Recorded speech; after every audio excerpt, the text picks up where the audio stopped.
अस्सलाम वालेकुम स्टूडेंट्स। आज हम चैप्टर 3 का topic 3.3 Newton second law of motion पढ़ेंगे। बिफोर स्टार्टिंग मैं एक छोटी सी एग्जांपल आपको देती हूँ। ठीक है, एग्जांपल देती हूँ। ये देखिए, मैंने एक पॉइंट ए लिया हुआ है, एक पॉइंट बी लिया हुआ है। ठीक है, इसके ऊपर मैं इन दोनों पॉइंट्स के ऊपर एक कैप रख देती हूँ, एक चीज़ रख देती हूँ। ठीक है, ये मैंने कैप रख दी। दोनों का एक ही साइज़ है, मैस एक ही। ठीक है, मैं इनके ऊपर फोर्स की, देखिए मैंने डायरेक्शन क्या लगाई हुई है, फोर्स अपवर्ड लगाई हुई है। मैं इनके ऊपर फोर्स लगाती हूँ और फोर्स की डायरेक्शन क्या होगी, ऊपर की तरफ। तो आप लोगों ने ऑब्जर्व करना है कि ये जो अभी कैप्स हैं ये किस डायरेक्शन में जाएंगे। मैं फोर्स को जब लगाऊंगी, जिस डायरेक्शन में फोर्स लगाऊंगी उसी डायरेक्शन में जाएंगे या रैंडम इधर उधर मूव कर देंगे।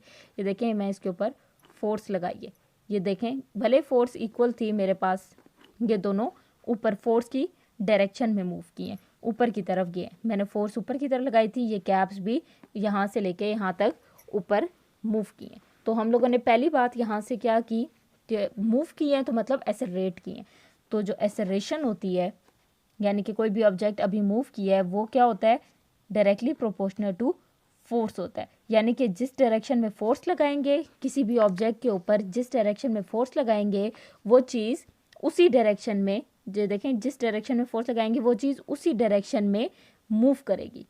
ठीक है, ये अपवर्ड थी, ये भी अपवर्ड मूव किया, तो acceleration equal is directly proportional to force. ठीक है, मूव किया है तो मतलब एक्सेलरेट किया है। ठीक है, एक बात ये होगी। नेक्स्ट आपके पास ये एक पॉइंट नंबर 1 हो गया। जिस डायरेक्शन में हम फोर्स लगाते हैं, ऑब्जेक्ट जो होता है उसी डायरेक्शन में एक्सेलरेट करता है, यानी कि मूव करता है। आपका एक पॉइंट हो गया। नेक्स्ट है आपके पास एक पॉइंट, वही पॉइंट लेते हैं। एक पॉइंट ए पे मैं ये लाइट सा शॉर्पनर रखती हूँ, बिल्कुल इसका हल्का सा वेट है। और पॉइंट बी के ऊपर मैं रेज़र रखती हूँ। रेज़र का अच्छा खासा वेट है। ठीक है, रेज़र आपके पास हैवी है, ये मैंने रख दी। अब देखना, मैं इनको एक इक्वल फोर्स लगाऊंगी, इनके ऊपर इक्वल फोर्स लगाऊंगी। आपने देखना है कि कौन ज़्यादा किस तरफ मूव करता है।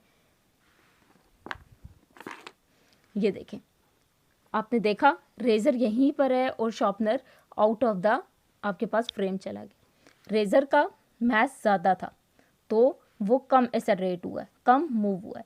लेकिन शॉर्पनर का मैस चूंकि बहुत ज़्यादा हल्का था तो वो ज़्यादा एक्सेलरेट हुआ है। तो नेक्स्ट पॉइंट आप इधर से क्या निकालेंगे, नेक्स्ट पॉइंट ये निकलेगा कि जो एक्सेलरेशन होती है वो इन्वर्सली प्रोपोर्शनल टू मैस होती है।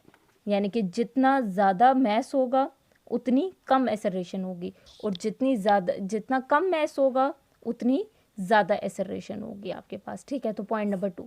पॉइंट 1 आपके पास था कि जिस डायरेक्शन में फोर्स लगाते हैं उसी डायरेक्शन में ऑब्जेक्ट एक्सेलरेट करता है, यानी कि acceleration is directly proportional to force. Next point आपका ये था कि अगर मैस ज़्यादा होगा तो वो कम एक्सेलरेट करेगा, कम मूव करेगा, कम एरिया कवर करेगा। लेकिन अगर आपके पास मैस आपके पास बिल्कुल लाइट सा है, कम है, हल्का है, तो वो ज़्यादा एक्सेलरेट करेगा।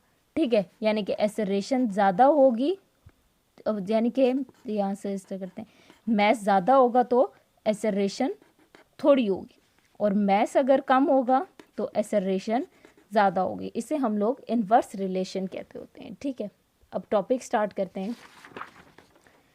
ठीक है, आपके पास स्टेटमेंट लिखी हुई है, when an unbalanced force act on a body it produces an acceleration in the body in direction of force. The magnitude of acceleration is directly proportional to the force and inversely proportional to the mass of the body. Statement अभी हम लोगों ने with the help of example prove कर दी, यानी कि मैंने unbalanced force लगाई थी कैप्स के ऊपर। ठीक है, तो वो कैप्स एक्सेलरेट की थी। ठीक है, उनके अंदर एक्सेलरेशन प्रोड्यूस हो गई थी। ठीक है, वो एक्सेलरेट हुई इन डायरेक्शन ऑफ फोर्स। मैंने अपवर्ड फोर्स लगाई थी तो वो जो कैप्स थी वो भी अपवर्ड मूव हुई।